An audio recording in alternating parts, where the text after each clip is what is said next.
మనం భక్తి చూపించాల్సిన దేవుని మాత్రమే, ఆరాధించాల్సిన దేవుని మాత్రమే. చాలా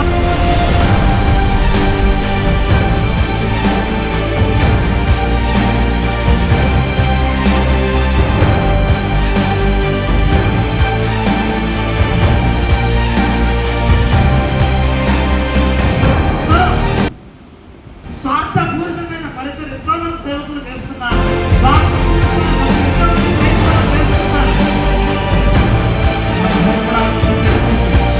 గడగడ వడకాల్సిన దేవుడికి, దేవుని సన్నిధిలో ఆయన ముందు చూపించారు. ఆయనకు చెందవలసిన ఆరాధన ఆయనకు మాత్రమే మనం చేయాలి. ఆయనకు చెందవలసిన మహిమ మనం ఆయనకు మాత్రమే ఇవ్వాలి. అపోస్తలుడైన పౌలు దేవునికి చెందవలసిన మహిమ ఆయనకు చెందకుండా ఈ సృష్టికి హల్లెలూయా.